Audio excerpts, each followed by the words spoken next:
Long before Egypt's pyramids rose from the sands, before Greek columns graced the Parthenon or Roman roads crisscrossed an empire, civilization began, quietly, between two mighty rivers. This land, called Mesopotamia, meaning between the rivers in ancient Greek, was cradled by the Tigris and Euphrates. These life-giving rivers flowed from the mountains of eastern Turkey to the Persian Gulf, carving fertile plains into what is now modern Iraq. In this landscape, humanity gathered, for the first time in great numbers. Here, people invented writing, codified laws, built cities, and pondered the stars. From this soil, the patterns of urban life were born. The story begins over 12,000 years ago, as the Ice Age loosened its grip. Around 10,000 BCE, in the warming hills and valleys of Southwest Asia, small bands of hunter-gatherers discovered wild wheat and barley, growing in abundance. For generations, they had followed migratory herds living lightly upon the land. But now, food was easier to find, and so they began to stay. The first settlements were humble clusters of round huts made of reeds and mud, at places like Tel, Murebit, Abu Huraira, and Chayonu. These early communities, though still reliant on hunting and gathering, marked the beginning of permanent human habitation.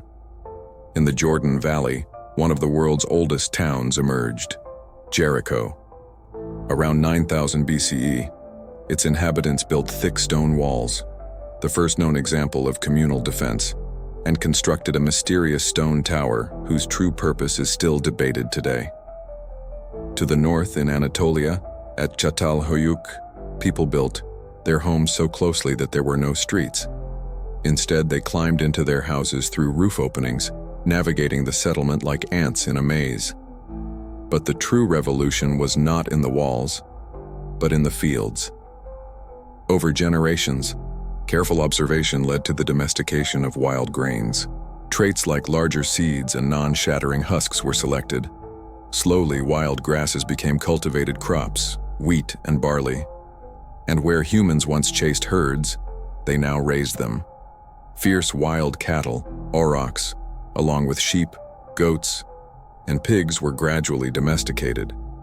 This was the agricultural revolution, and it changed everything. With a reliable food supply, communities expanded. Along the Fertile Crescent, from the Persian Gulf through Mesopotamia and to the Mediterranean, farming, life took root. Over centuries, people began producing more food than they needed, creating surpluses. This allowed some to specialize, becoming potters, weavers, and toolmakers, trading their crafts for grain. By 6000 BCE, pottery appeared.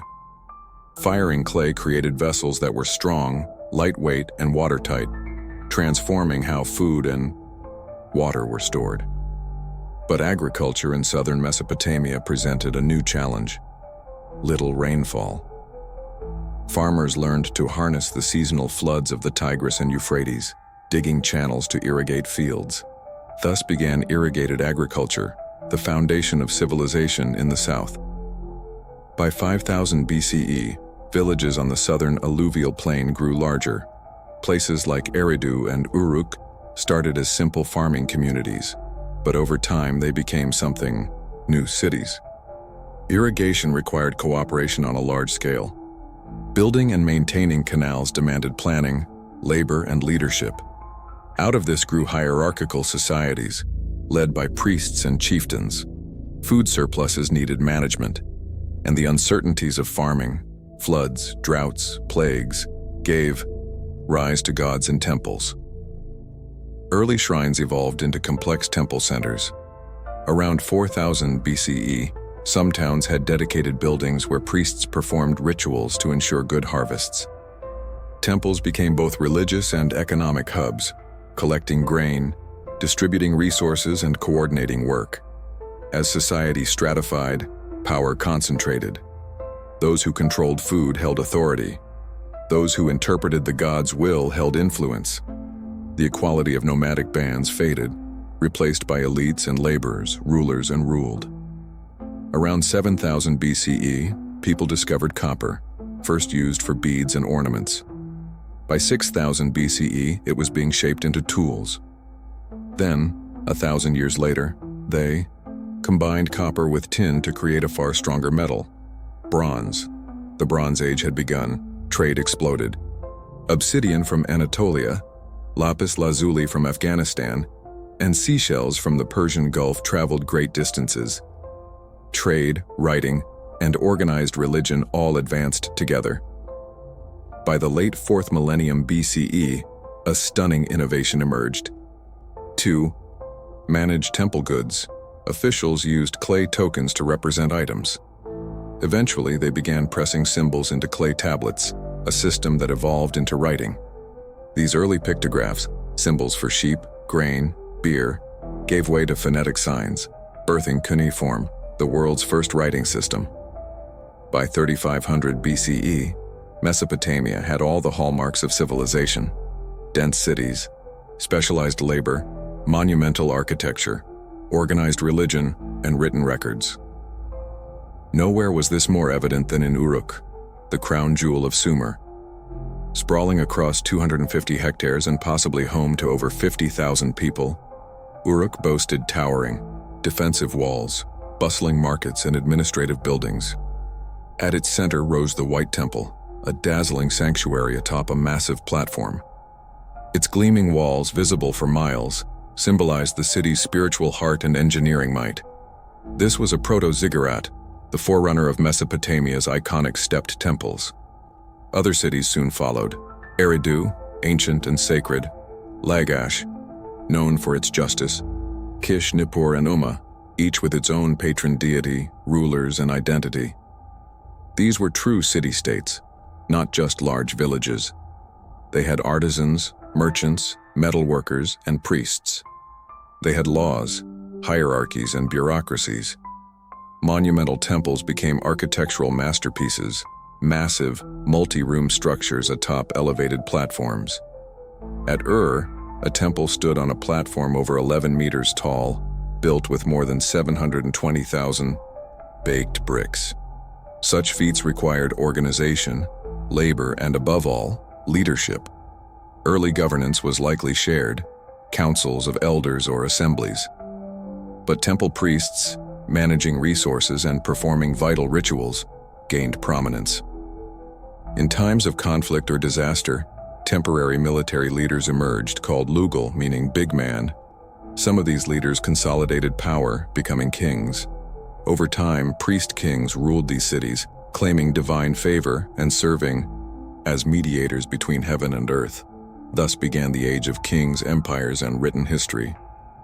It was in the southern plains of Mesopotamia that humanity first raised cities from mud and fire, wrote words in clay, and imagined a cosmos governed by gods. Here, in the land between the rivers, the first civilization was born. By 2900 BC, kingship had become firmly established in most cities of the region. Kings claimed divine sanction, though not yet divine status themselves.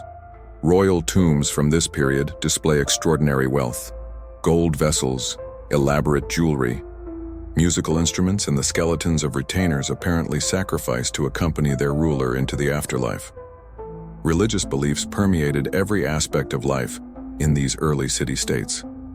The pantheon included countless deities, with each city elevating its patron god or goddess to special prominence, and the sky god Enlil, the god of wind and storms; Enki, the god of water and wisdom; and Inanna, the goddess of love and war, ranked among the most powerful. The people believed these gods were much like humans in their emotions and needs, though vastly more powerful. Temples functioned as the gods' earthly dwellings, where priests performed elaborate rituals to please these divine residents.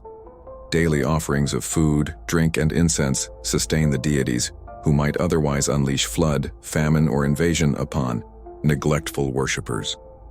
The cosmos was pictured as a flat disk, with the earth at its center covered by a vault of heaven. Below lay the underworld, a gloomy realm where the spirits of the dead existed in a shadowy half-life. Unlike later civilizations, there was no promise of paradise for the virtuous, but the afterlife awaited everyone, regardless of earthly conduct. As a dimmer version of mortal existence, the understanding of the natural world blended practical observation with mythological explanation. Medical texts from this period show sophisticated knowledge of anatomy and treatments, yet attribute disease to divine displeasure or demonic influence.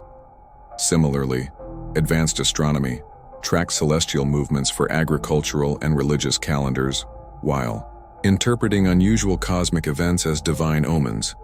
One of the most far-reaching innovations of this culture, cuneiform writing, continued to evolve throughout this period. What began as simple pictograms for accounting gradually developed into a comprehensive writing system capable of expressing abstract concepts and recording spoken language. By 2500 BC, scribes were using about 600 different signs to write, not just lists of goods but letters, legal documents, medical texts, and literature. Literacy remained the privilege of a specialized class of scribes. Young boys from wealthy families began training in the tablet houses, the schools around age 7, studying for years to master the complex system. These scribes gained considerable status, serving as administrators, accountants, and record keepers for temples, palaces, and merchants. The language of this early civilization remained somewhat mysterious, unrelated to the Semitic or Indo-European language families. It stands as a linguistic isolate with no known relatives. Its distinctive grammar and sound system were eventually preserved in cuneiform. When later peoples adapted the writing system to their own tongues, literature preserved on thousands of clay tablets reveals a rich cultural tradition. The Epic of Gilgamesh, though compiled in its classic form during a later period, originated in tales about a historical king of Uruk who ruled around 2700 BC. This remarkable story follows its hero's quest for immortality after the death of his beloved friend, ultimately concluding that death is humanity's inevitable fate.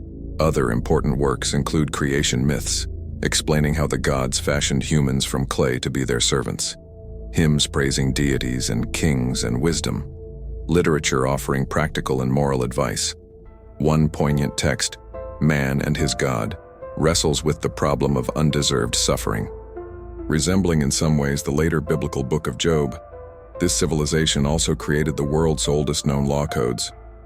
Though the famous Code of Hammurabi would come later, fragments of legal texts from around 2400 BC show U.S. society already concerned with formalizing rules for commerce, property, marriage, and criminal justice. One collection, The Laws of Ornament, established monetary compensation for injuries rather than the principle of physical retribution. The concept of an eye for an eye, found in later Semitic law codes. Economic life in these ancient cities revolved around the temples and palaces which controlled vast agricultural estates.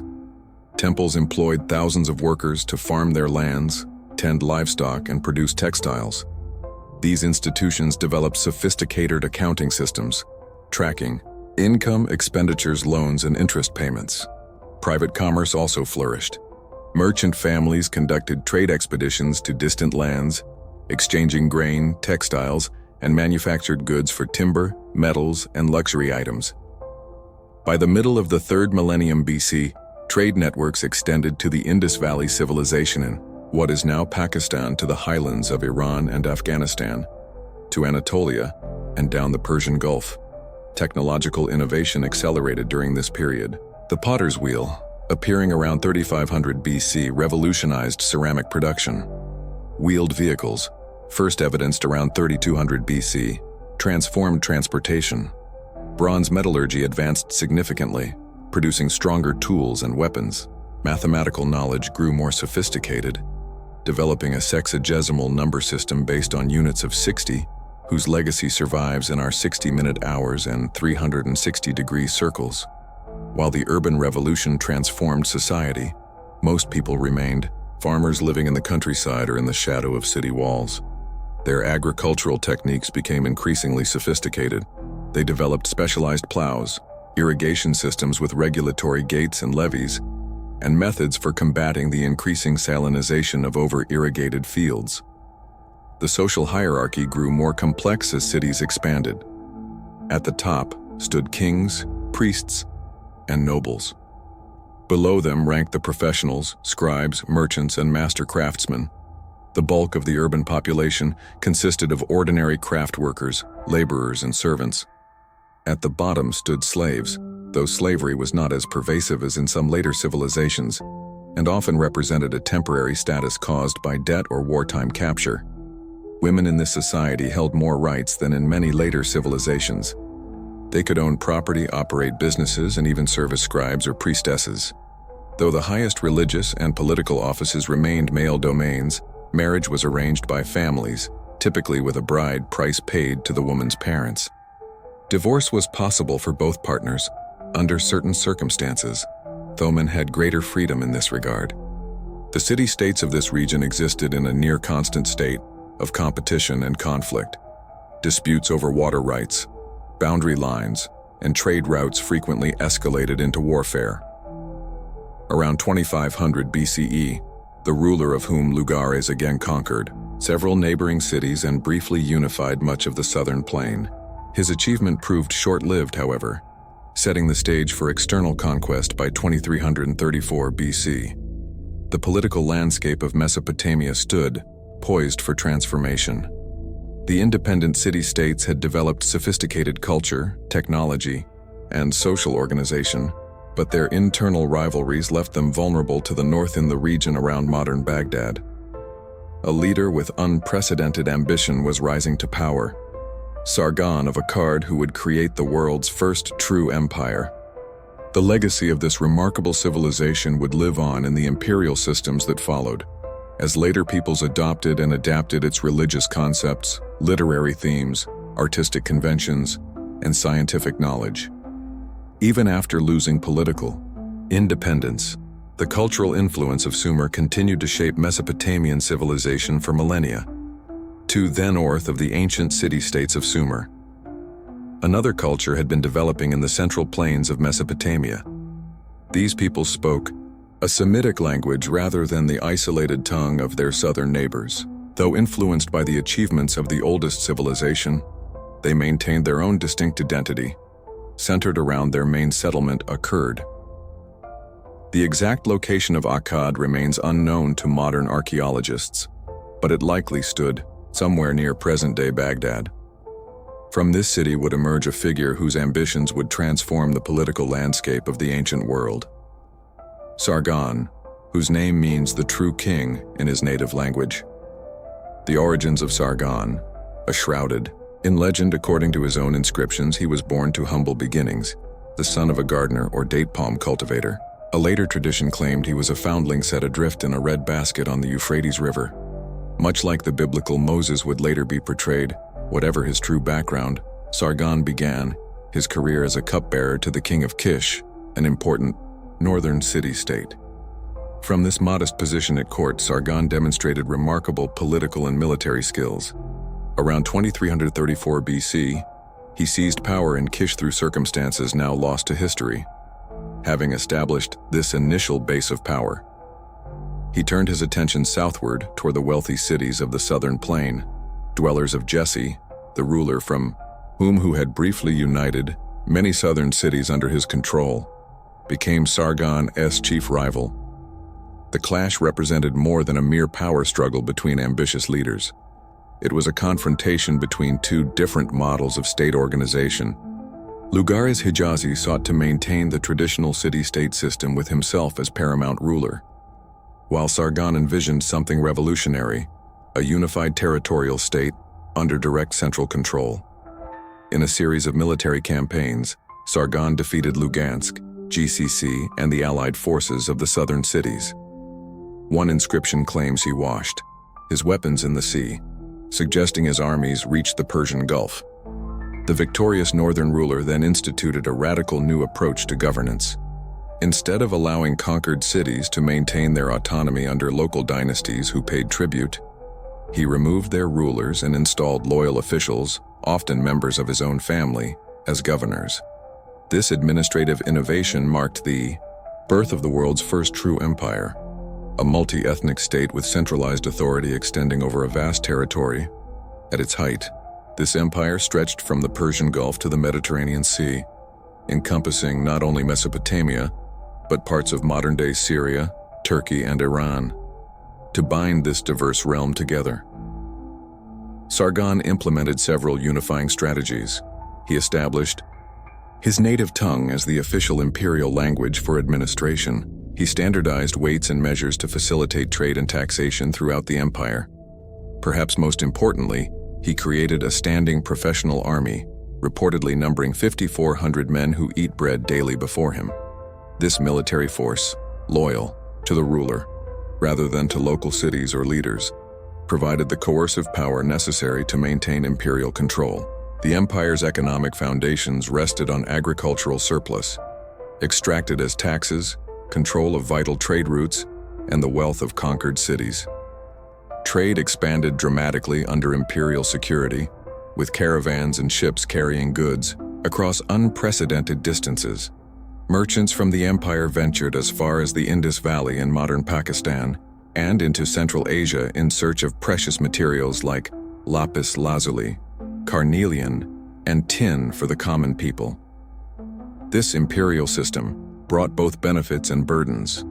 Imperial peace and standardization facilitated commerce and cultural exchange. New irrigation works increased agricultural productivity in some regions. However, taxation was heavy and labor could be conscripted for massive building projects or military campaigns. Rebellions were punished harshly, with city walls demolished and population sometimes relocated. Sargon ruled for approximately 56 years. According to later king lists, this may include the reigns of some of his successors. His long reign provided the stability needed for imperial institutions to take root. When he died around 2279 BC, he left behind a transformed political landscape. The age of independent city-states had given way to the age of empires. His successors faced the perennial challenge of imperial rulers maintaining control over diverse territories. With different languages, cultures, and local interests, Ramesh and managed to Shu. Sargon's sons spent much of their reign suppressing revolts, but both died violently, possibly assassinated after relatively short reigns. Nahum Sin, Sargon's grandson, proved to be the most capable ruler of the dynasty after its founder ascending to the throne. Around 2254 BC, he further developed imperial administration and embarked on ambitious military campaigns in response to a massive rebellion of several major cities. He demonstrated both military skill and ruthlessness, crushing the opposition and rebuilding his grandfather's empire. After these victories, the Ramzan took an unprecedented step in Mesopotamian politics. He declared himself a god. Previous rulers had claimed to be divinely appointed or to rule on behalf of the gods. But Nahum Sin had his name written with the divine determinative, the cuneiform sign indicating a deity. Official art depicted him wearing the horned crown traditionally reserved for gods. This elevation of the ruler to divine status reflected both the extraordinary power of the imperial office and perhaps a strategy to strengthen loyalty in a multi-ethnic realm where local religious traditions varied. Nahum Sin's reign represented the zenith of imperial power.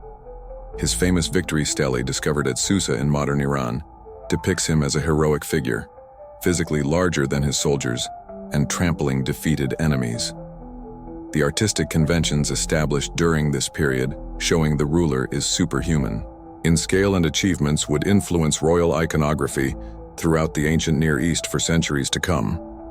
Despite these impressive achievements, cracks were appearing in the imperial edifice.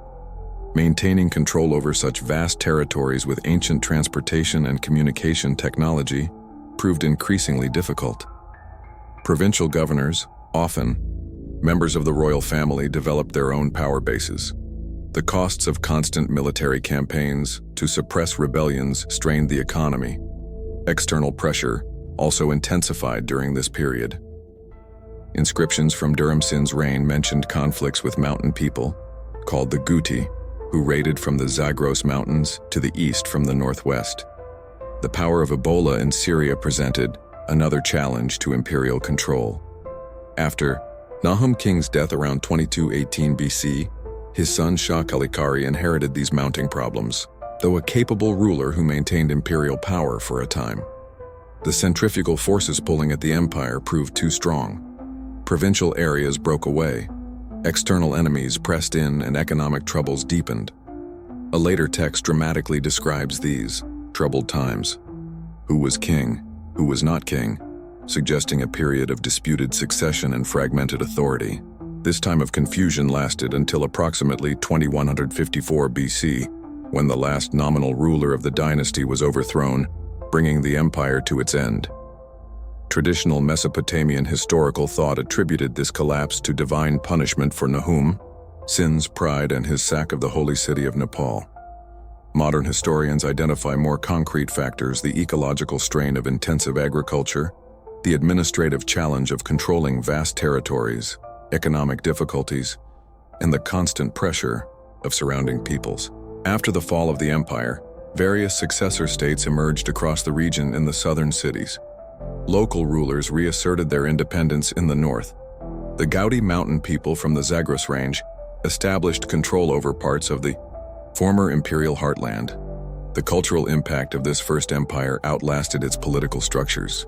The fusion of northern and southern traditions created a blended Mesopotamian culture that would influence the region for centuries. The imperial ideal, a unified state under a single ruler, became a recurring aspiration for ambitious leaders. The prestige of Sargon dynasty remained so powerful that later rulers, including Assyrian kings nearly 2,000 years later, would claim connection to this first empire to legitimize their own rule. Even in decline, the accomplishments of this pioneering imperial state left an indelible mark on history. The organizational innovations, cultural exchanges, and political concepts developed during this period provided models for future empires, not only in Mesopotamia but across the ancient world. Though the empire itself proved relatively short-lived, lasting less than 2 centuries, its legacy would endure for millennia as the template for imperial states to come.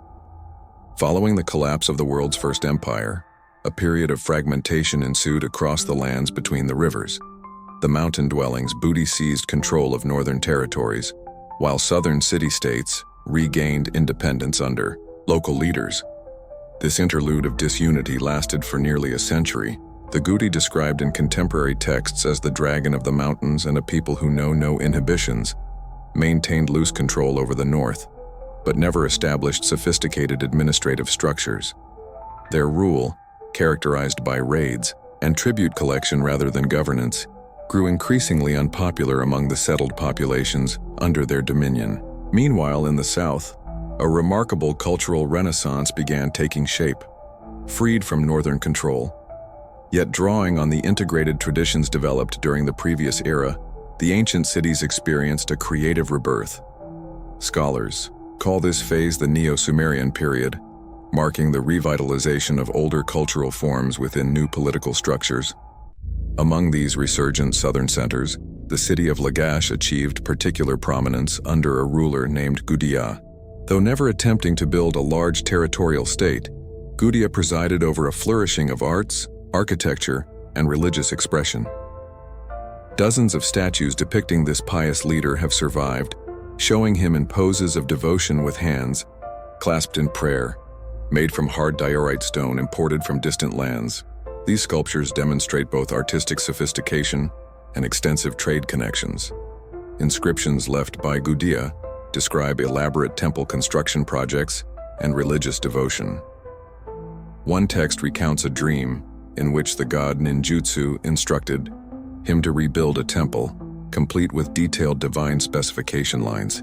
This literary account of divine architectural plans represents one of the most extensive religious texts from the period. While Lagash flourished culturally, a different city would soon emerge as the political center of a renewed territorial state. An ancient settlement near the Persian Gulf became the seat of a new dynasty, founded by a ruler named Erd-Namu around 2112 BCE. This capable leader drove out the Guti from the north and reunited much of the former imperial territory, though on a somewhat smaller scale. Unlike the previous empire builders, who emphasized military conquest and centralization through force, Namu established his reputation primarily as a lawgiver and builder. Thus, the law code bearing his name, though only partially preserved, stands as the earliest known systematic legal collection in history, predating the more famous Code of Hammurabi more than 3 centuries. This pioneering legal text established fixed monetary penalties for various offenses, moving away from physical retribution toward standardized compensate. It protected the less powerful widows, orphans, and the poor from exploitation by the wealthy. Notably, the code included the earliest known traffic laws establishing a right-of-way rules for boats on canals. Beyond his legal innovations, Burnham, who embarked on an ambitious building program throughout his domains. His most visible achievement was the construction of monumental ziggurats, massive step temples rising toward the heavens. The best preserved example at U featured 3 levels reaching a height of about 30 minars, accessed by triple staircases. These imposing structures, visible for miles across the flat landscape, served as potent symbols of renewed cultural confidence and religious devotion. The administrative system developed during this period represented a sophisticated blend of centralized and local control. Provincial governors oversaw regional affairs, while a complex bureaucracy managed the collection and redistribution of resources. Royal officials conducted regular tours of inspection, and messengers carried communications along designated routes between administrative centers. Under unamused son Shoji, who ruled for an extraordinary 48 years, the state reached its peak of organization and prosperity. This long-reigning monarch implemented numerous innovations that strengthened central governance while respecting local traditions. He established a standardized calendar, reformed weights and measures, created a royal messenger system with posting stations, reorganized the tax system, and standardized scribal education. Shuji also cultivated his image as an ideal ruler through various symbolic actions. He claimed to be a champion runner who personally carried ritual offerings between major temple cities in a single day, a distance of over 100 miles, whether literal or symbolic. This claim emphasized his role in unifying distant centers through personal exertion. In the later years of his reign, Shuji followed the precedent established by earlier rulers and declared himself divine. Temples dedicated to his cult were established throughout the realm, and his name was written with the divine determinative. This deification of the living king represented an attempt to create a religious foundation for political unity across traditionally independent cities. The economic system of this period combines centralized planning with market elements. The state-controlled, vast agricultural estates employed thousands of workers directly and managed extensive redistribution networks.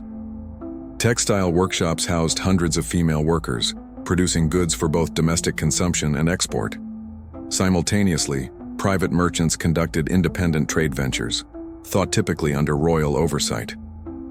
Cultural achievements during this era included a revival of the ancient language for religious and literary purposes. Scribal schools flourished, preserving and expanding traditional texts. Many of the literary works, later identified as classics, were compiled and standardized during this period of cultural renaissance, including creation myths, temple hymns, royal praise poems, and wisdom literature. One innovative literary form that emerged was the royal love song. Lyrical compositions depicting romantic relationships between kings and the goddess Inanna. These poems, mixing politics with eroticism, served to reinforce the theological underpinnings of royal authority through divine marriage. Metaphors. A hymn about Shuji describes him as the beloved husband of Inanna, symbolically linking political and cosmic order. International relations during this period included both diplomatic and military dimensions. Royal marriages cemented alliances with neighboring powers. Trade networks extended to distant lands, bringing luxury goods from as far as the Indus Valley in Afghanistan. Military campaigns secured frontiers and trade routes, particularly against nomadic peoples from the east and highlands and deserts, who periodically threatened settled areas. The stability of this Renaissance period began to erode under Shoji's successors. Abasin, the last ruler of the dynasty, faced mounting challenges from several directions. Provincial governors increasingly acted as independent rulers, withholding tax revenues and eventually declaring outright independence. Amirite. Nomadic groups infiltrated from the west, establishing settlements in previously urban-dominated areas. Most critically, The ancient irrigation systems that sustained the agricultural heartland faced a combination of drought conditions and the cumulative effects of salinization, a process where repeated irrigation in an arid climate leads to salt buildup in the soil, gradually reducing fertility. Grain prices recorded in texts from this period show dramatic inflation, suggesting severe agricultural difficulties. A correspondence between a basin and a provincial governor named Vieira illustrates the deteriorating situation.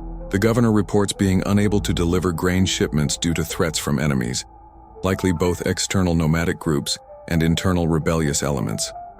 Eventually, Torchbearer established himself as an independent ruler in the city of his scene, effectively seceding from the unified state. The final blow came from an external power. The neighboring state of Islam, centered in what is now southwestern Iran, had grown increasingly powerful around 2004 BC. Elamite forces, allied with other enemies of the regime, captured Europe itself, but the city was pillaged, its ziggurat desecrated, and the basin taken captive to Islam, where he presumably died in exile. A contemporary lament describes the fall of Earth in poignant terms. The city has been defiled. Its people live like ghosts. The treasuries have been pillaged. Corpses float in the Euphrates, which once brought life. This literary work, combining historical report with theological interpretation, viewed the destruction as divine punishment for human failings, though politically devastating. The fall of did not erase the cultural achievements of this Renaissance period. The legal concepts, literary works, administrative techniques, and architectural forms developed during this creative era would continue to influence Mesopotamian civilization for centuries to come. As one era ended, the stage was set for new political configurations in the land between the rivers. After the collapse of the Earth dynasty, political power in Mesopotamia fragmented among numerous competing city-states. No single center could establish dominance, resulting in a patchwork of small kingdoms, vying for control of trade routes, water access, and agricultural lands. This period of division, lasting nearly a century, saw the emergence of several notable regional powers, including Eastern Larsa, Ashna, and Mari. A significant demographic shift accompanied this political fragmentation. Semi-nomadic peoples known as Amorites, originally from the Syrian desert regions, had been gradually infiltrating the settled lands of Mesopotamia for generations. Speaking a Western Semitic language, different from both the ancient Southern tongue and the Eastern Semitic dialect of the First Empire, these newcomers established dynasties in several cities. One such Emirate leader, named Sumo-Album, established himself in a previously minor settlement called Babylon around 1894 BC. Located on the Euphrates River in central Mesopotamia, this city, whose name meant Gate of the Gods, had existed for centuries without particular distinction. Under its new ruling house, however, it would gradually rise to unprecedented prominence for its first century under Amorite leadership. Babylon remained merely one power among many in the fragmented political landscape. The city's first 5 rulers expanded their territory gradually, building fortifications, temples, and irrigation works to strengthen their modest kingdom. Still, other cities like Larsa and Easton commanded greater resources and prestige during this early phase. The geopolitical situation shifted dramatically with the accession of the 6th ruler of the dynasty, a king who would transform both his city and the entire region through military prowess, administrative genius, and careful image building.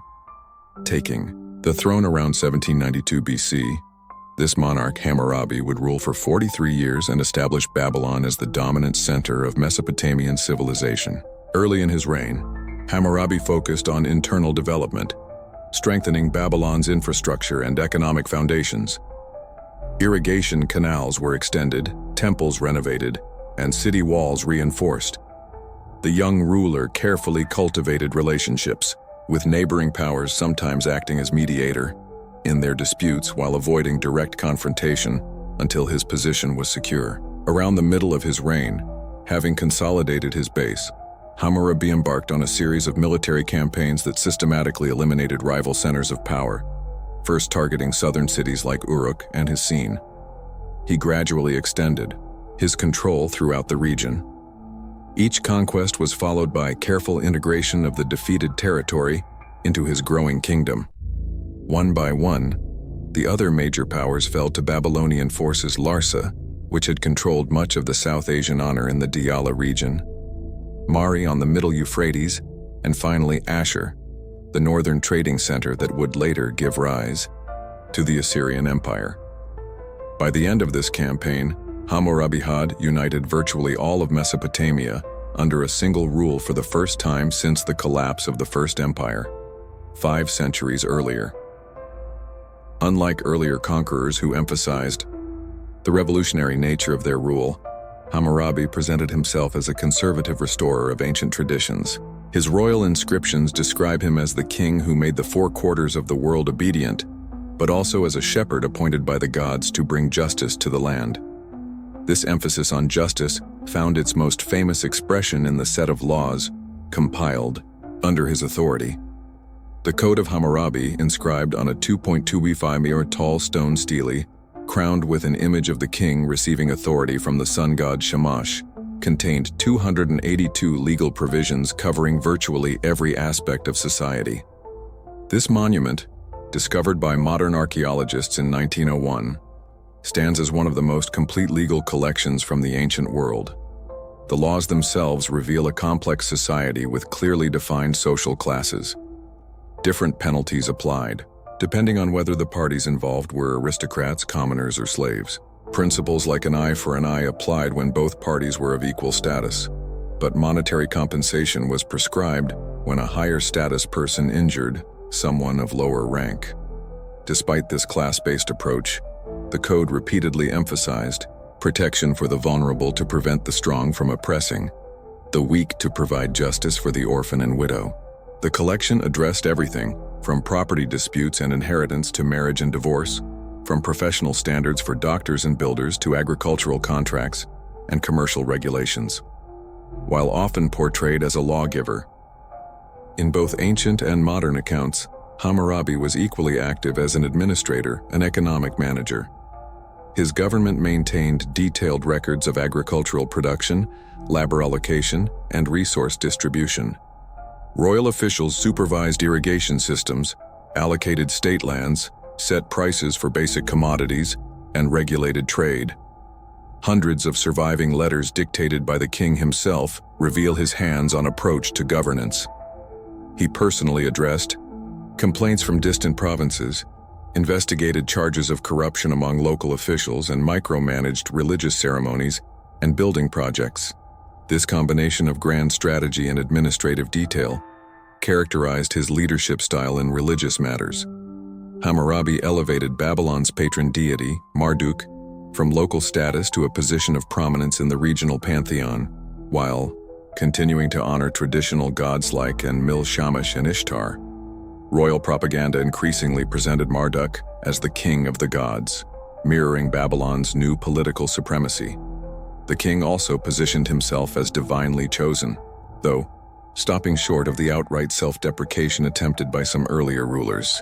The prologue to his law code describes him as named by Anu and Enlil to promote the welfare of the people, to cause justice to prevail in the land. This balance between divine sanction and human service characterized Babylonian royal ideology. When Hammurabi died around 1750 BC, he left behind a unified kingdom incorporating most of Mesopotamia. His son Samuel Luna inherited a seemingly stable state, but this appearance proved deceptive. Within a few years, revolts erupted in southern cities with older cultural traditions. Though initially suppressed, these rebellions continued to flare up, gradually eroding central control. Adding to these internal challenges, a new external threat emerged from the marshlands of the extreme south. A people known as the Sealand dynasty established control over the coastal regions, eventually seizing several southern cities from Babylonian control. Simultaneously, mountain peoples from the Zagros range began making incursions along the eastern frontiers. Under these mounting pressures, Babylon's territorial control gradually contracted. By 1700 BC, just 50 years after Hammurabi's death. Much of the south had been lost. Subsequent rulers maintained control over central Mesopotamia, but never regained the extensive empire of their great predecessor. Despite this territorial reduction, Babylon itself remained prosperous and culturally dominant. The city grew to cover nearly 450 hectares, housing perhaps 60,000 to 80,000 inhabitants. Its temples, palaces, and commercial districts made it one of the ancient world's greatest urban centers. But Babylonian culture during this period synthesized older traditions while developing distinctive new forms. Scholars compiled and preserved ancient texts, including literary works, medical treatises, mathematical texts, and religious compositions. The Akkadian language of Babylon became the international diplomatic tongue of the Near East, used for communication between kingdoms across the region. Intellectual achievement flourished, particularly in astronomy, mathematics, and medicine. Babylonian astronomers carefully tracked celestial movements, developing the first predictive mathematical models of planetary behavior. Mathematicians worked with an advanced numeral system that permitted complex calculations, including operations with fractions, solving of quadratic equations, and early approximations of irrational numbers like the square root of 2. This creative period continued for nearly 2 centuries after Hammurabi. Despite the gradual reduction in Babylon's territorial control, the dynasty maintained political stability within its core regions, and cultural influence extended far beyond political boundaries. The end came suddenly and catastrophically. Around 1595 BC, a completely unexpected threat appeared from far to the north. But the Hittites, an Indo-European-speaking people based in central Anatolia, modern Turkey, had been building their own kingdom, far from Mesopotamian centers. Under an ambitious ruler named Balsili, the first Hittite forces marched over 500 miles from their homeland. In a raid of unprecedented scale, the Babylonians, focused on traditional threats from the east and south, were utterly unprepared for this northern attack. The Hittites breached Babylon's defenses, plundered its treasures, and overthrew the ruling dynasty that had governed for 3 centuries. After this devastating raid, the Hittites withdrew to their Anatolian homeland, apparently satisfied with booty rather than occupation. Into the power vacuum left by this shocking attack stepped another group that had been gradually increasing their influence in northern Mesopotamia, the Kozinas, originally from the Zagros Mountains. These people had been serving as mercenaries and settling in Babylonian territory for General Asians. After the Hittite raid, site leaders seized the Babylonian throne, establishing a new dynasty that would rule for an extraordinary 400 years. Though politically transformative, the Hittite attack and Kushite takeover did not disrupt cultural continuity. The newcomers adopted Babylonian religion, language, and customs which they preserved, and continued administrative practices, literary traditions, and architectural styles. Many later Mesopotamians would look back on the era of Hammurabi as a golden age, a time when justice prevailed and the region stood united under enlightened rule from the city that would remain its cultural heart for millennia to come. After the dramatic Hittite raid that toppled the dynasty of Hammurabi, a new group assumed control of Babylon and its territories. The Kashites, originally mountain dwellers from the Zagros Range to the east, had been gradually integrating into Mesopotamian society for generations, serving as mercenaries, settling in rural areas, and adopting local customs. Seizing the opportunity created by the power vacuum, a Kasite leader named Agamtha II claimed the throne, establishing what would become the longest ruling dynasty in Mesopotamian history. Unlike previous conquerors who imposed dramatic changes, these newcomers embraced the cultural and religious traditions of the land they now ruled. They adopted the titles, gods, and administrative practices of their predecessors under their governance. The region expelled remarkable stability with the Karsi dynasty, maintaining control for nearly 4 centuries from approximately 1595 to 1155 BC. Little is known about the early decades of Karsite rule, as contemporary records are sparse. By the mid-15th century BC, however, historical documentation becomes more abundant, revealing a kingdom that, while smaller than Hammurabi's empire, maintained control over the Babylonian heartland, and conducted sophisticated diplomatic relations with neighboring powers. The political landscape of the Near East had transformed dramatically during this period. No single power dominated the region. Instead, several major kingdoms coexisted in what historians call the Club of Great Powers, a system of balanced rivalries and alliances that maintained regional stability. Alongside the siege rulers of Babylon stood the New Kingdom of Egypt, the Hittite Empire in Anatolia, the Mitanni Kingdom in northern Syria, and later the Middle Assyrian Kingdom. International relations among these powers followed established diplomatic protocols. Royal letters written on clay tablets in the Akkadian language, the diplomatic lingua franca of the era, addressed foreign rulers as brother, suggesting nominal equality. Royal marriages cemented political alliances with princesses sent to foreign courts, accompanied by elaborate dowries. Merchants and ambassadors traveled established routes between capitals, facilitating both trade and diplomacy. The Amarna Letters, a diplomatic archive discovered in Egypt, includes correspondence between Kushite kings and Egyptian pharaohs, revealing the complex balance of cooperation and competition that characterized international relations. One Kassita ruler complained to Pharaoh Amenhotep III that the gold sent as a diplomatic gift was insufficient. "Gold in your country is as common as dust," he wrote, requesting more generous offerings to fund his building projects within their realm. Because Scythe monarchs ruled through an administrative system adapted from earlier models, but with distinctive innovations, they introduced a new approach to land management, granting large estates to loyal supporters through officially documented kuta, root stones, boundary markers inscribed with the grant's details and divine symbols invoking curses on anyone who might violate the arrangement. This system created a form of feudal relationship between the crown and a class of landed nobility. Religious practices reflected both continuity and evolution. Traditional Mesopotamian deities remained central to state cult, but the caste sites introduced some of their own gods into the pantheon. They paid particular attention to cosmic deities associated with celestial bodies, contributing to the development of increasingly sophisticated astronomic observations. The intellectual achievements of this era were significant despite limited military expansion. Scribal schools preserved and elaborated older literary traditions. Scholars compiled comprehensive lists, organizing knowledge about everything from divine names to medical diagnoses, from legal precedents to grammatical forms. These systematic collections represented early attempts at encyclopedic knowledge, organization. Astronomical observation became increasingly precise during this period.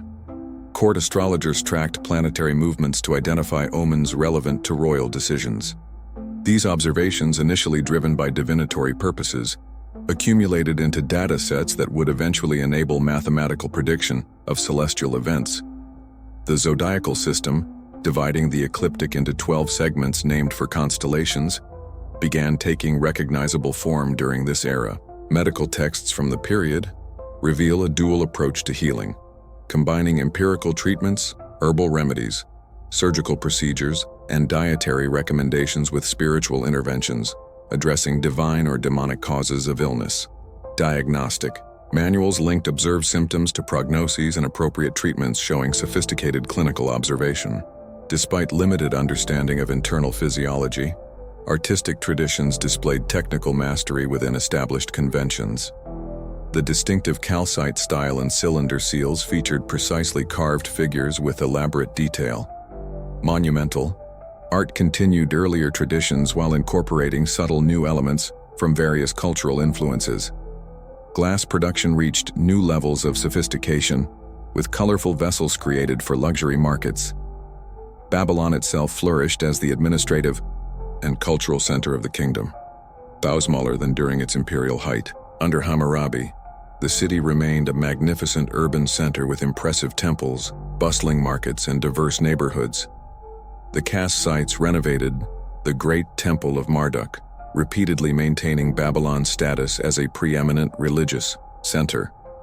Throughout their long reign, the Kushite rulers maintained generally peaceful relations with neighboring powers, preferring diplomacy to military conquest. When conflicts did arise, They typically involved frontier regions or responded to external aggression rather than representing expansionist ambitions. This relatively peaceful approach contributed to the dynasty's longevity, but eventually left them vulnerable to more militaristic neighbors to the north. A resurgent Assyria gradually expanded its territory under ambitious rulers like Adad in Iraq. The first in Shalmaneser, the first. Once a commercial city-state focused on trade networks, Assyria evolved into an aggressive territorial state with a formidable military. By the 13th century BC, Assyrian forces began challenging Kursite control of northern Mesopotamia.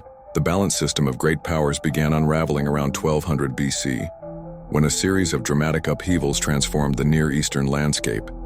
The Hittite Empire collapsed suddenly, with its capital had to be destroyed and abandoned. Egyptian power contracted amid internal problems and the mysterious Sea Peoples raids. Trade networks disintegrated, and many urban centers declined or were abandoned entirely. The causes of this widespread disruption remain debated among historians. Climate change may have triggered crop failures and famine. Population movements brought new groups into conflict with established powers. Whatever the precise combination of factors, the result was a period of instability that historians call the Bronze Age collapse, a systemic failure of the political and economic structures that had maintained regional order. Amid this turbulence, the Kushite kingdom initially showed remarkable resilience, outlasting several of its great power contemporaries. However, mounting pressures eventually proved overwhelming. Elamite forces from southwestern Iran conducted increasingly destructive raids into Babylonian territory. The Elamite king Shutruk the Hunter led a devastating campaign around 1160 BC, capturing important cities and carrying off cultural treasures, including the victory stele of Nahum, Sinan the law code of Hammurabi. This Elamite invasion fatally weakened Kushite control, a native Babylonian dynasty originating from the ancient southern city of Isin, seized power around 1155 BC, ending 4 centuries of casteist rule. The second dynasty of Essien attempted to restore Babylonian greatness through renewed building projects and aggressive campaigns against Elam, achieving some success under kings like Nebuchadnezzar. The firm who recovered stolen divine statues and the Ure cultural artifacts. Despite the political transition, cultural continuity persisted. The cast-aside period left an enduring legacy in Babylonian civilization. Their long, relatively stable rule had allowed for intellectual and cultural development, even without dramatic territorial expansion. The systematic organization of knowledge, astronomical observations, land management systems, and artistic traditions established during their reign would influence Mesopotamian civilization for centuries to come. As the Bronze Age gave way to the Iron Age around 1000 BC, new powers and peoples would reshape the geopolitical landscape of Mesopotamia once again. Yet the cultural foundations established during the Chalcite period, building upon millennia of previous development, provided a resilient framework that would enable Babylonian civilization to survive dramatic political changes and eventually experience another renaissance under future dynasties. While Babylon experienced centuries of relative stability under caste rule, a formidable power was developing in the northern reaches of Mesopotamia. In the land watered by the upper Tigris River, with its rolling hills and rain-fed agriculture, the Assyrians crafted a society defined by military prowess, administrative efficiency, and ruthless determination. Originally centered around the ancient trading city of Ashur, from which they took their name, these northern people had long maintained commercial networks connecting Anatolia, the Mediterranean, and southern Mesopotamia. Their experience as middlemen in international trade gave them broad awareness of distant regions and resources, knowledge that would later serve imperial ambitions. The transition from trading city-state to expansionist power began gradually during the 14th century BC. Early rulers like Ashur, jubilate to Theon circa 1363 to 1328 BC, asserted independence from neighboring powers and began intervening in regional politics. In a letter to the Egyptian pharaoh, this monarch proudly declared himself the great king, claiming equal status with other major powers, a dramatic shift from Syria's previous position as a minor player. Military expansion accelerated under subsequent rulers, Adad-Nari, the first and Shalmaneser. The first extended territorial control in the 13th century BC, establishing provinces governed directly by appointed officials rather than through vassal arrangements, while other regional powers collapsed during the Bronze Age disruptions around 1200 BC. Assyria weathered the storm, though with temporary contraction of its territorial reach. The true turning point came during the reign of two pillars of the first, circa 1114 to 1076 BC. This energetic ruler conducted campaigns in all directions: north into the Armenian highlands, west to the Mediterranean coast, east into the Zagros mountains, and south against Babylonian territory. His inscriptions boast of crossing the Euphrates 28 times to fight Western enemies and hunting lions as a royal sport, establishing twin motifs that would characterize Assyrian kingship: warrior and hunter. This radical approach proved counterproductive, generating religious horror throughout the region and within Assyria itself. Sennacherib's assassination in 681 BC, reportedly while praying in the temple, was widely interpreted as divine punishment for his sacrilege against Babylon. His son Esarhaddon reversed this policy completely, ordering the full reconstruction of Babylon as one of his first royal acts. This pragmatic ruler recognized that ideology and religious respect could be more effective than brutality in maintaining control. Esarhaddon inscriptions emphasize his role as restorer and builder rather than destroyer. He carefully maintained distinct cultural identities for Syria and Babylonia, while keeping both under his control. Esarhaddon also accomplished what his predecessors had attempted without success.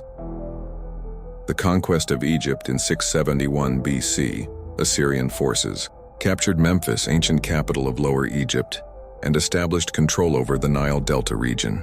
This striking achievement extended Assyrian power to its greatest territorial extent, creating a multi-continental empire. The final major Assyrian ruler, Ashurbanipal, 668 to 627 BC, presided over the empire at its cultural and territorial peak. Unusually for an Assyrian king, he boasted of his literacy and scholarly abilities alongside the military prowess under his patronage. The library at Nineveh collected texts from throughout Mesopotamia, preserving literary, religious, scientific, and historical works in some 30,000 clay tablets, an invaluable collection that ironically was preserved for modern discovery precisely because of the violent destruction that would soon engulf the Assyrian capitals. Despite outward appearances of invincibility, the massive empire faced mounting structural problems. Controlling such vast territory required enormous military and administrative resources. Constant warfare, though generating plunder and tribute, strained manpower and economic sustainability. Subject populations repeatedly relocated and exploited, harbored deep resentment toward Assyrian rule. The system maintained momentum under Ashurbanipal's strong leadership, but his death around 627 BC revealed the fragility beneath the impressive imperial facade. Succession disputes weakened central authority at precisely the moment when external threats were mounting. Babylon, under a Chaldean dynasty styled by Palliser, declared independence in 626 BC. Initially, this revolt seemed like just another of the periodic Babylonian rebellions that Assyrian forces had suppressed many times before. However, Ajar proved an exceptionally determined and capable leader, even more dangerously for Syria. He formed an alliance with the Medes, an Iranian people who had developed a powerful kingdom in the Zagros Mountains. This Babylonian-Median alliance attacked the Assyrian heartland, directly targeting the great cities that had served as imperial capitals. Ashur fell in 614 BC, followed by Nineveh in 612 BC, after a 3-month siege. The magnificent palaces and temples were put to the torch, their walls toppled, their treasures looted. A remnant Assyrian court established at Haran held out briefly. But by 609 BC, Assyrian independence had been completely extinguished. The fall of Assyria was as dramatic as its rise. An empire that had dominated the Near East for centuries vanished, with such finality that within 2 generations the great capital cities lay abandoned, their once magnificent buildings reduced to overgrown mounds. The prophet Nahum's exultant description of Nineveh as fall woe to the city of blood, full of lies, reflected the deep hatred of Syria's imperial practice she had engendered among subject peoples. Yet even in destruction, Assyria left an enduring legacy. The imperial systems developed to control vast territories provided models for subsequent empires. The network of roads, administrative centers, and communication systems created military and economic integration across previously fragmented regions. The practice of gathering and preserving knowledge from throughout the empire saved countless cultural and literary works for posterity. And perhaps most importantly, the Assyrian Empire represented the first successful attempt to create a genuinely international political order encompassing numerous peoples, languages, and traditions. Under unified governance, a complex achievement despite the brutality of its methods. From the ashes of Assyrian domination arose a revitalized Babylonian state that would create one final magnificent chapter in Mesopotamian civilization. The Neo-Babylonian or Chaldean Empire, though lasting less than a century, achieved such cultural splendor and historical significance that it permanently secured Babylon's place in the world's imagination. The foundation for this renaissance was laid by Nabil Pulsar, a leader from the Chaldean tribal groups that had settled in southern Mesopotamia, taking advantage of Assyria's weakening grip. He declared independence in 626 BC and gradually consolidated control over the southern regions. His strategic alliance with the Medes provided the military strength needed to challenge Assyrian dominance directly, leading to the dramatic fall of Nineveh in 612 BC with a serious collapse of policy. Faced the challenge of rebuilding a state that had experienced centuries of foreign domination. He began reconstruction projects in major cities, reorganized administrative systems, and balanced competing interests among traditional Babylonian urban elites and his own Chaldean tribal supporters. By the time of his death in 605 BC, he had established a stable foundation upon which his son would build an extraordinary legacy. That son, Nebuchadnezzar II, would become the defining figure of this era, a monarch whose 43-year reign transformed Babylon into the most magnificent city in the ancient world. Taking the throne upon his father's death, the young king had already demonstrated military prowess as a crown prince, leading armies against Egyptian forces attempting to fill the vacuum left by Assyria's fall. Nebuchadnezzar's early campaign secured the western territories of the former Assyrian Empire, extending Babylonian control through Syria and Palestine to the Egyptian border. His fateful siege of Jerusalem in 597 BC, followed by a more devastating conquest in 587 BC, led to the destruction of the Hebrew temple and the exile of the Judean elite to Babylon.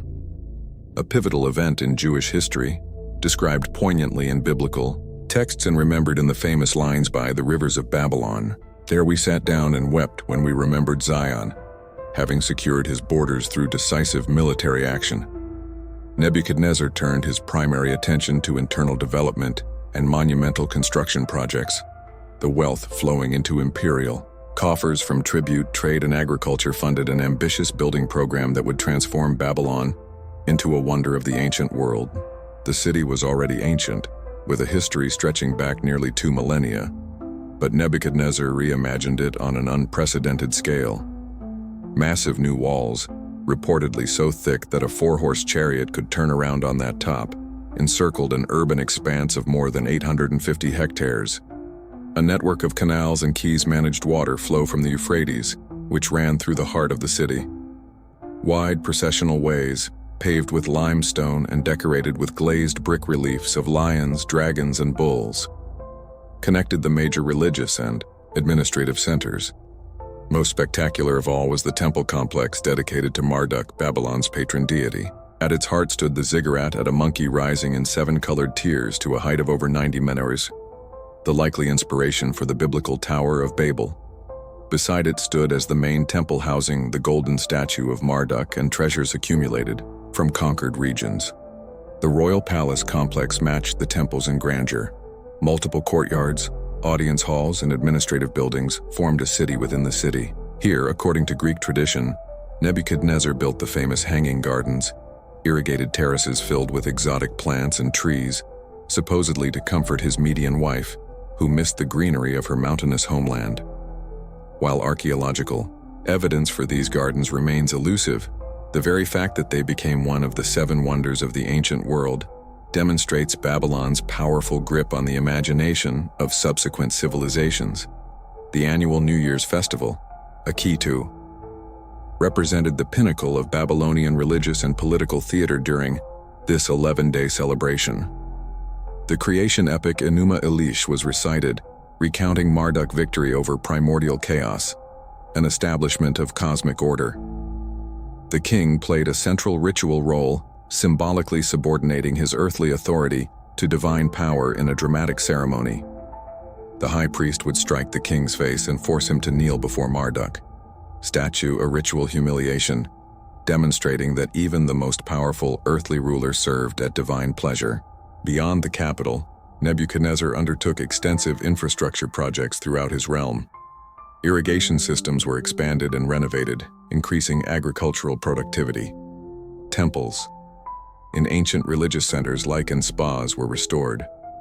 Trade routes were secured with military outposts and way stations, but the overall effect was a revitalization of Mesopotamian economic and cultural life after the disruptions of the later Syrian period. Intellectually, the next Babylonian period saw significant achievements, particularly in astronomy.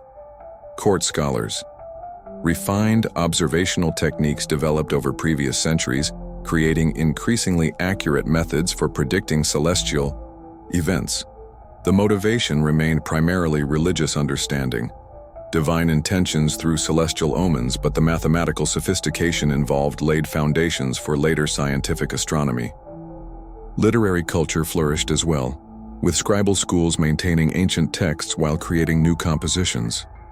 The Babylonian creation epic reached its final form during this period, synthesizing older traditions into a coherent theological statement about divine kingship and cosmic order. Historical texts recorded royal achievements, while practical manuals transmitted specialized knowledge in fields ranging from medicine to engineering. Extensive administrative record painted a picture of a complex economic system, combining state-managed resources with private enterprise. Temple and palace organizations controlled vast agricultural estates, workshops, and trade operations. Simultaneously, private families conducted independent businesses, with some developing into powerful banking houses that financed commercial ventures and agricultural development through sophisticated credit arrangements. Nebuchadnezzar's death in 562 BC revealed a hidden weakness in the seemingly mighty empire: the absence of institutional structure capable of managing succession and maintaining stability beyond the life of a dominant personality. His son Imam, Marduk, evil Murdoch, and biblical sources ruled briefly before being overthrown by nitroglycerin.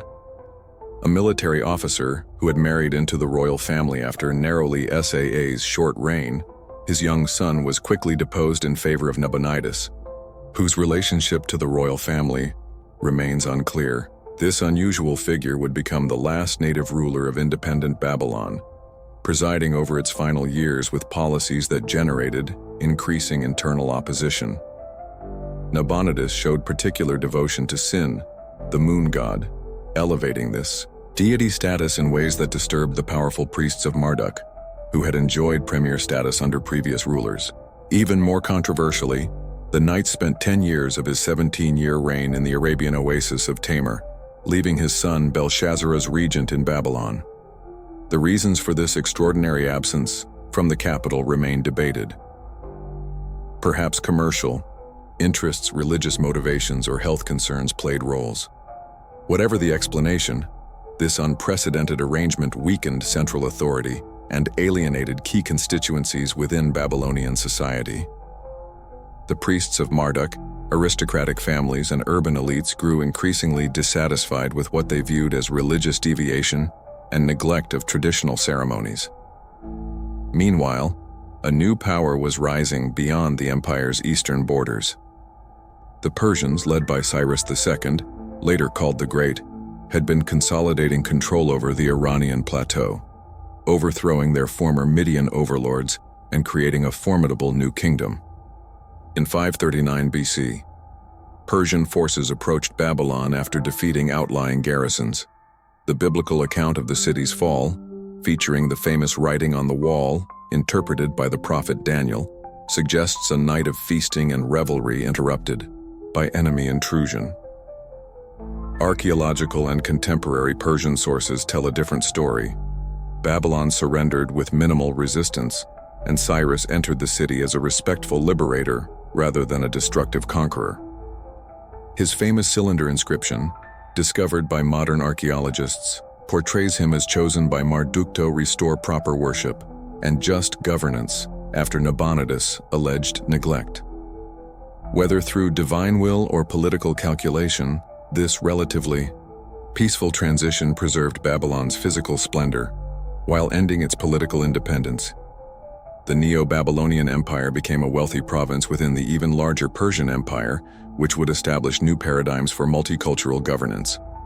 Thus concluded the final chapter of truly independent Mesopotamian civilization. Though Babylon would continue as an important administrative center for centuries under Persian, Greek, and Parthian rule, indigenous political traditions had reached their conclusion.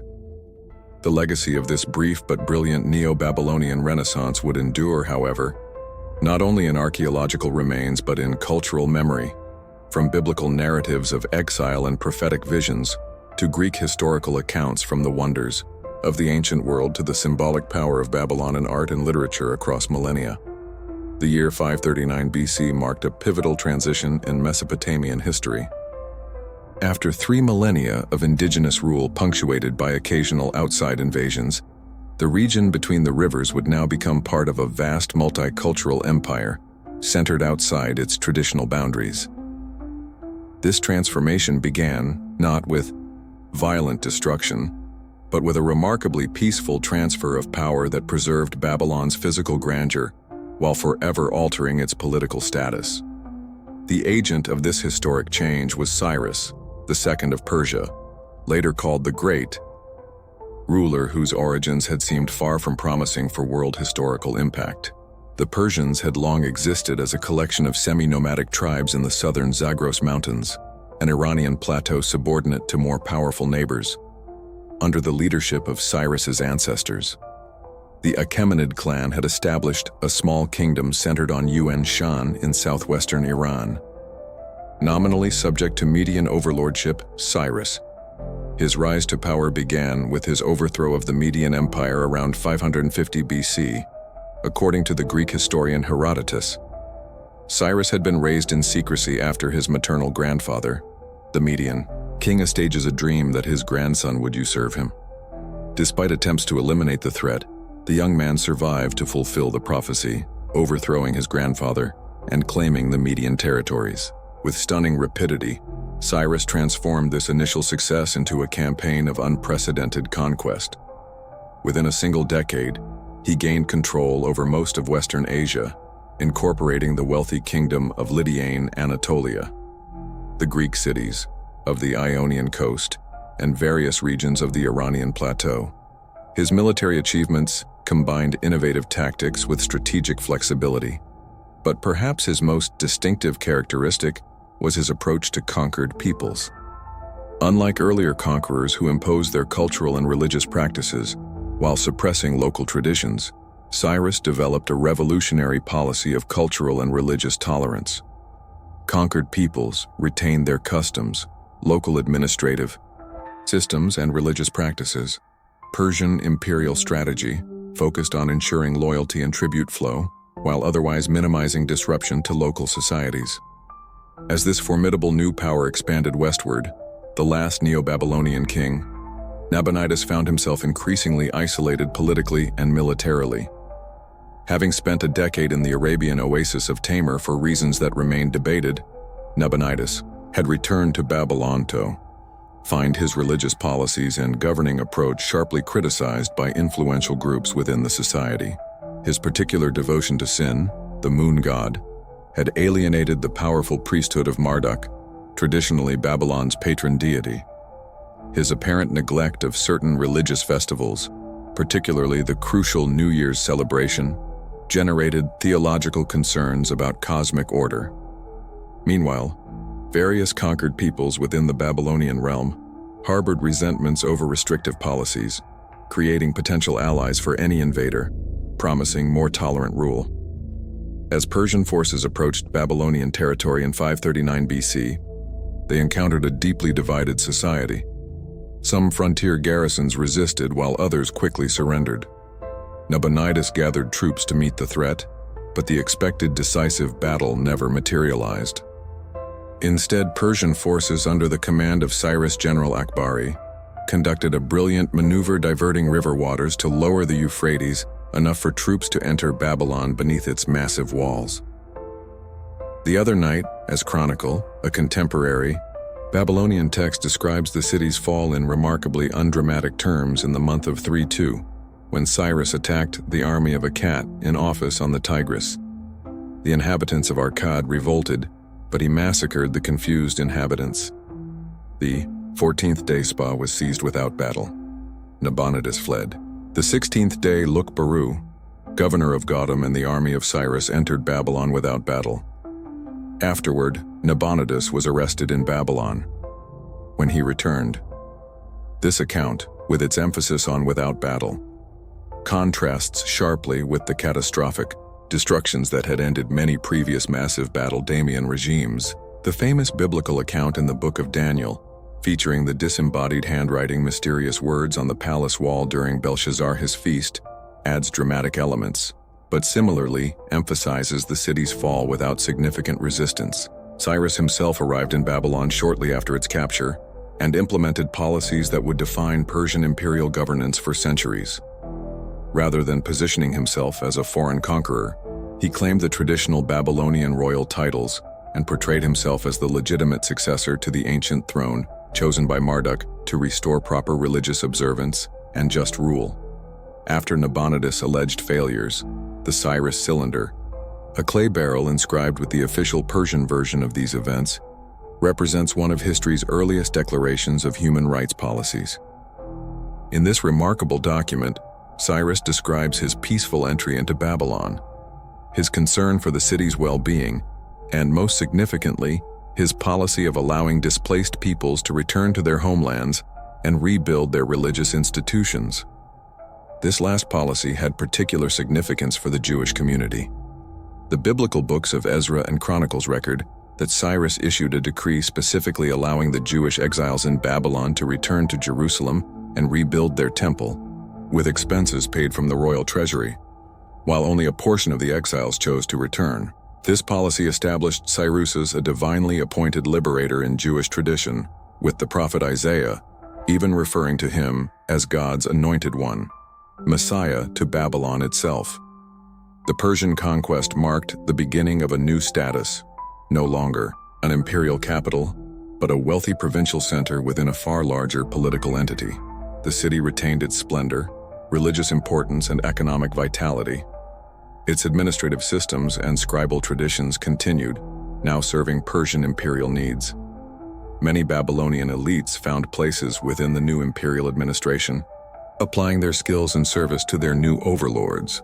The Persian Empire, created by Cyrus and expanded by his successors, represented a new model of imperial organization divided into provinces called satraps, each under a governor satrap, typically drawn from Persian nobility. The empire balanced central control with local autonomy. A common imperial administrative language, Aramaic standardized coinage, and an impressive road network facilitated governance across vast distances. Religious policy remained true to Cyrus's original approach. Local cults and practices continued without interference, while the Persian rulers participated in traditional ceremonies when visiting major centers like Babylon. The Achaemenid kings themselves practiced Zoroastrianism, an Iranian faith emphasizing the cosmic struggle between truth and falsehood, but they did not impose this religion on subject peoples. Under Persian rule, Mesopotamia experienced generally stable governance for 2 centuries. The region's agricultural productivity and commercial wealth made it among the most valuable provinces of the empire. Babylonian astronomical knowledge, administrative expertise, and cultural tradition influenced Persian imperial practices. While Persian military protection and inclusion in an empire stretching from the Industo, the Mediterranean created new opportunities for merchants and officials. Occasional rebellions did occur, particularly during succession disputes within the Achaemenid dynasty. Babylon revolted twice during the troubled accession of Darius I, around 522 BC, and again after the death of Xerxes in 465 BC. These uprisings were suppressed with varying degrees of severity, but never led to the wholesale destruction that had characterized the Assyrian response to rebellion. The Achaemenid dynasty ruled Mesopotamia until 331 BC, when Alexander the Great defeated the last Persian king, Darius III, and claimed the vast empire for himself with his victory. Hellenistic culture would be introduced to the ancient land between the rivers, beginning yet another chapter in its long history. But the pivotal moment in this transition had come 2 centuries earlier, when Cyrus the Great entered Babylon and established a new paradigm of multicultural empire that would influence political thinking for millennia to come.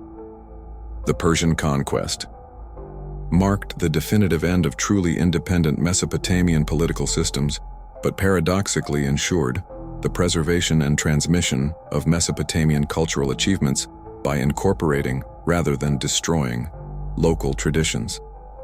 The Persian Empire created conditions where ancient knowledge could be maintained and eventually transmitted to new civilizations, ensuring that the legacy of the land between the rivers would endure long after its political independence had passed into history. The Persian conquest in 539 BC marked the beginning of a long twilight for the ancient civilization between the rivers. While Mesopotamian cities, particularly Babylon, would continue to exist for many centuries. Indeed, some settlements in the region have maintained continuous habitation into the modern era.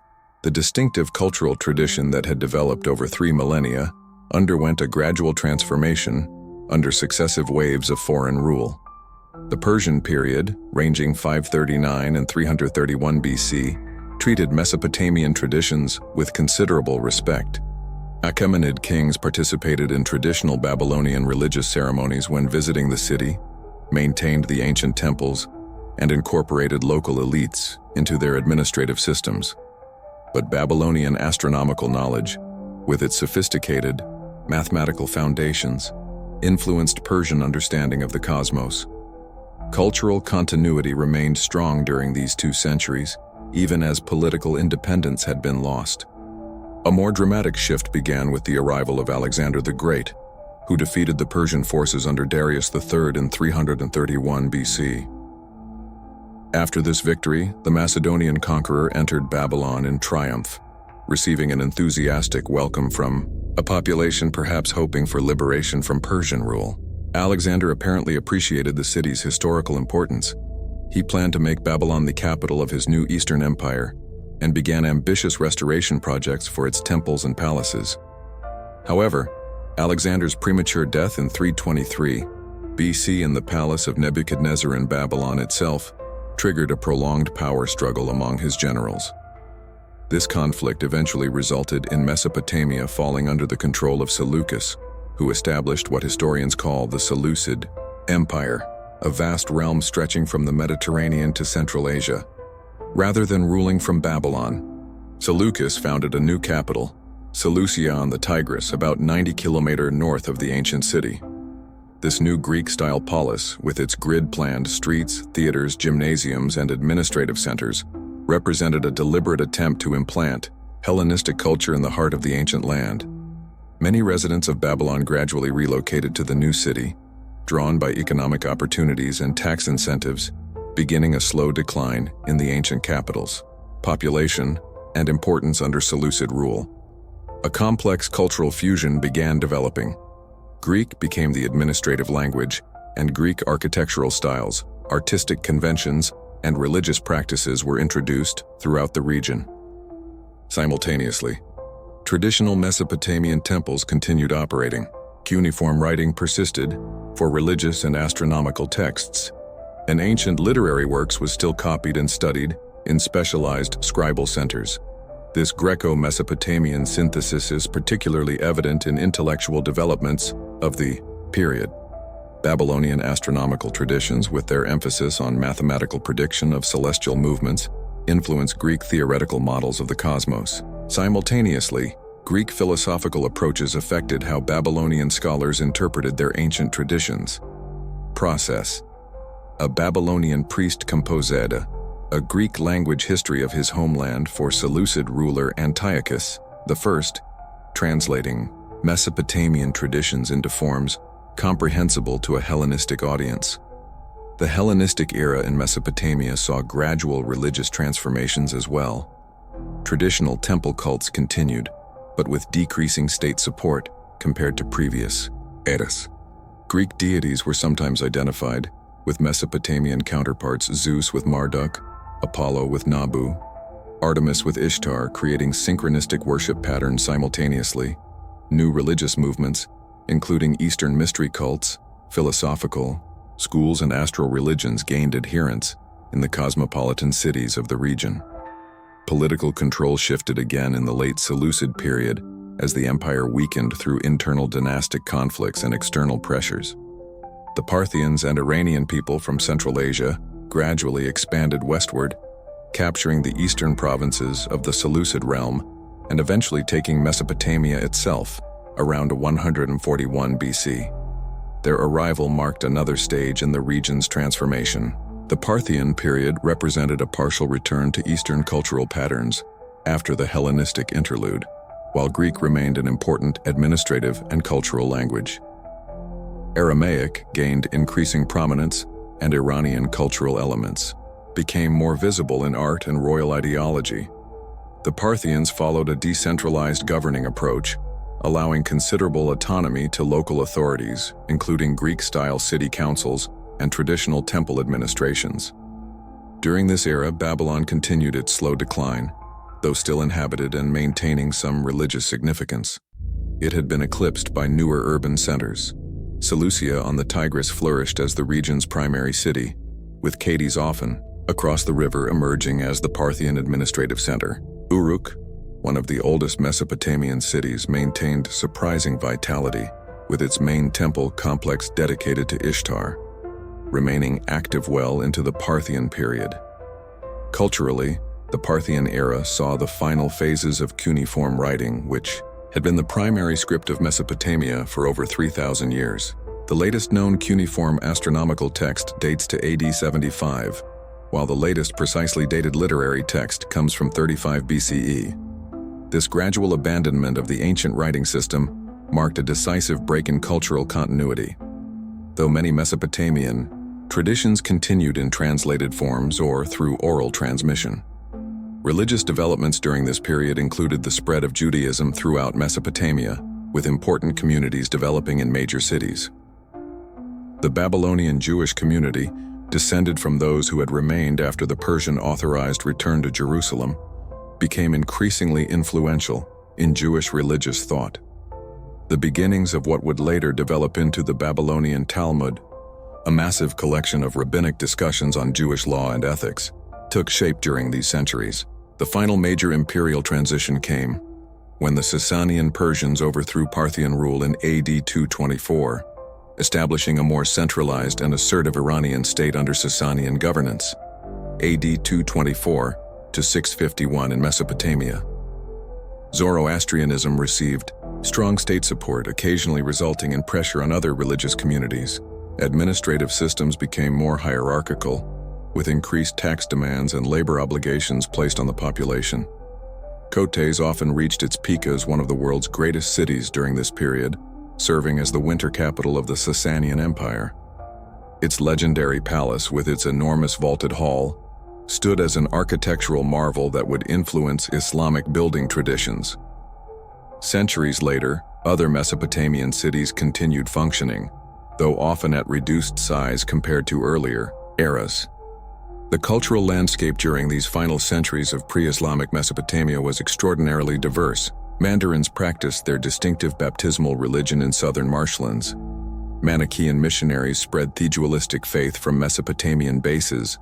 Eastern Christianity established important centers with the Church of the East, often called Nestorian by outsiders, developing distinctive theological traditions and missionary networks reaching as far as China. Jewish scholarly communities in Mesopotamia produced the Babylonian Talmud, completed around AD 500, which would become the most authoritative legal and ethical compilation in Rabbinic Judaism. Simultaneously, in dwindling temples, the last priests, maintaining ancient Mesopotamian religious traditions, continued their increasingly isolated practices, the numbers diminishing with each generation. This diverse religious landscape was transformed again by the Arab-Islamic conquests of the 630 and 640. After defeating Sasanian forces in the decisive Battle of Qadisi in 636, Arab armies gained control of Mesopotamia, which would become the heartland of the Abbasid Caliphate when Baghdad was founded in 762. This new imperial center was built just 30 kilometers from the ruins of ancient cities, often continuing the pattern of successive capitals rising near the remains of their predecessors. Under Islamic rule, the region, now increasingly called Iraq from the Persian Iraq, referring to the lowlands, experienced cultural revitalization, but within an entirely different tradition. The ancient gods of Sumerian had been largely forgotten. Cuneiform writing had been abandoned. The ziggurats and temples had crumbled to ruins or been rebuilt as mosques and palaces. Yet subtle continuities persist beneath the surface of these profound changes. Astronomical and mathematical knowledge, developed over millennia in Mesopotamia, influenced early Islamic science.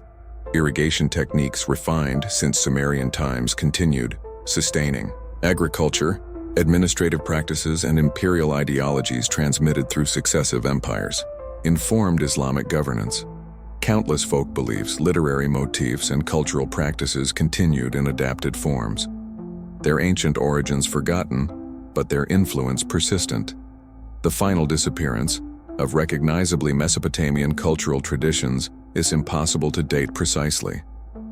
Like a river flowing into marshlands, the distinctive civilization that had begun at Eriduan Europe in the 4th millennium BC gradually dissipated its waters, mixing with countless other streams to nourish newer cultural growth. Elements of Mesopotamian heritage persisted in Jewish communities, and astronomical knowledge in irrigation practices and in countless unrecognized influences on successive civilizations. Modern archaeological excavations beginning in the 19th century gradually revealed the forgotten splendor of ancient Mesopotamia. Cuneiform writing was deciphered, ziggurats excavated, and royal palaces unearthed from beneath centuries of accumulated soil. The recognition that this region had produced the world's first city's earliest writing and pioneering legal codes transformed humanity's understanding of its own origins. Today, the physical legacy of ancient Mesopotamia remains embedded in the landscape of modern Iraq and Syria, in archaeological sites, museum collections, and the genetic and cultural heritage of contemporary inhabitants.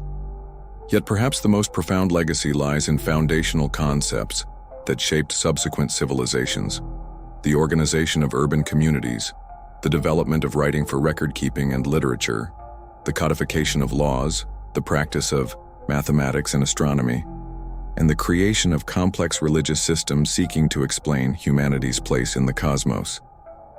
The story of ancient Mesopotamia thus ends not with a dramatic conclusion, but with a gradual transformation and diffusion of influence, or a transition from direct cultural continuity to indirect legacy, from live tradition to recovered memory.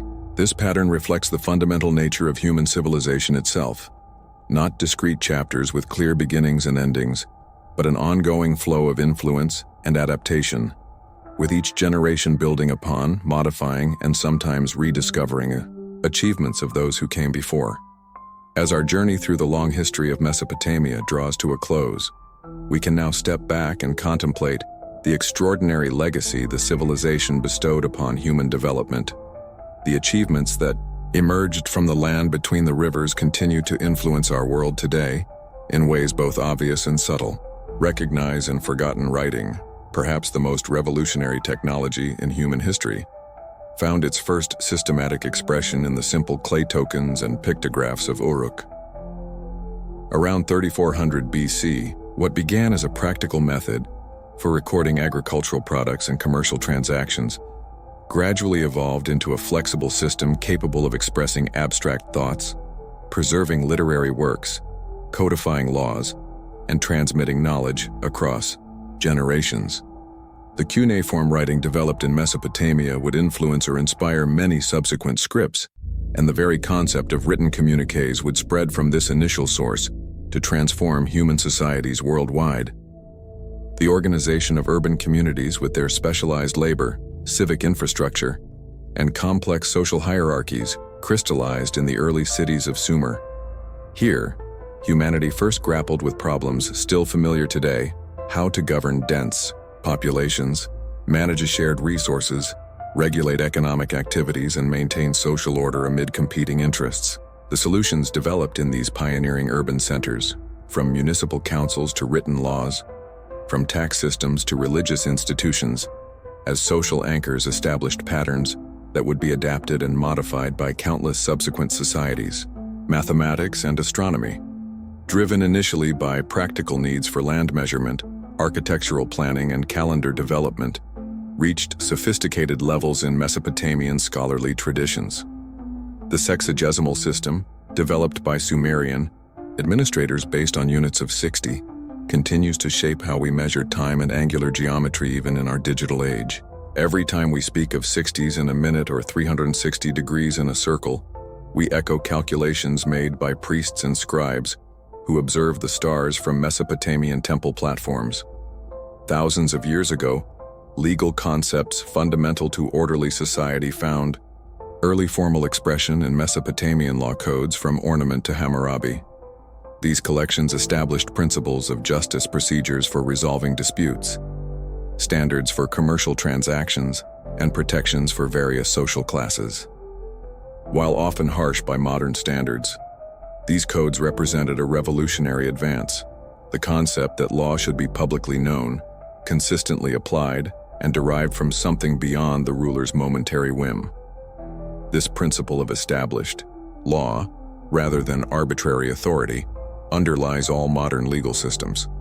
Religious and mythological frameworks developed in Mesopotamia influenced subsequent theological thinking throughout the Middle East and beyond. The flood narrative in the Epic of Gilgamesh bears striking parallels to later biblical accounts. Concepts of divine justice, cosmic order versus chaos, and humanity's relationship with supernatural forces found expression in Mesopotamian religious texts that would echo through later faith traditions. Even aspects of religious practice, from priestly hierarchies to ritual purification, from sacred architecture to theological speculation, show influences traceable to Mesopotamian origins. Technological innovations from this ancient land transformed daily life and economic possibilities. Irrigation systems developed by Sumerian farmers allowed agriculture to flourish in semi-arid environments, dramatically increasing food production. The potter's wheel revolutionized ceramic manufacturing. Advances in metallurgy progressed from simple copper tools to sophisticated bronze alloys. Wheeled vehicles changed transportation possibilities. Glass production, textile manufacturing, and countless other crafts reached levels of refinement that would influence subsequent civilized actions across multiple continents. Political organizations, from city-states to territorial empires, found early expression between the Tigris and Euphrates, but the tensions between local autonomy and central authority, between traditional practices and administrative efficiency, between diverse populations and unifying governance. All these fundamental political challenges were confronted by Mesopotamian rulers, from Sargon to Nebuchadnezzar. Their experiments in statecraft, both successful and failed, provided models and cautionary tales for subsequent political systems across the ancient world. Literary forms exploring fundamental human questions emerged in the world's earliest known creative texts. The Epic of Gilgamesh confronts mortality, friendship, and the search for meaning in the face of inevitable death. Wisdom literature offered reflections on justice and suffering that would find parallels in later works like the biblical Book of Job creation.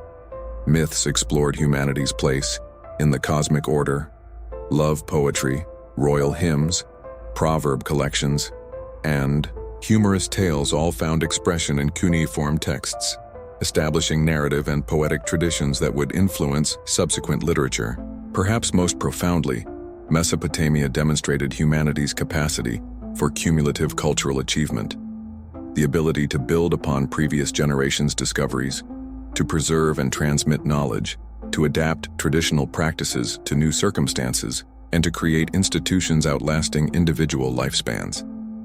This fundamental aspect of human civilization, our ability to stand on the shoulders of those who came before us, found its first sustained expression in the long cultural continuity between the rivers. When we trace these influences, we must acknowledge the complex nature of cultural transmission and parallel development. Some Mesopotamian innovations directly influenced subsequent societies through documented contact and deliberate adoption.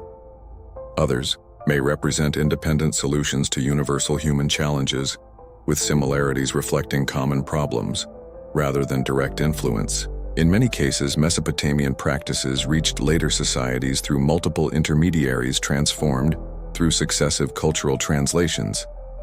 The relationship between ancient Mesopotamia and contemporary society resembles a mighty river with countless tributaries and distributaries, some channels maintaining direct connection, others dividing and rejoining through complex networks, some apparently disappearing underground, only to resurface in unexpected locations. The waters that first gathered in the floodplains of the Tigris and Euphrates have long since mingled with countless other streams. Yet they remain part of the great flow of human civilization that continues to this day as modern inhabitants of a world shaped by electricity, digital communication, and space exploration.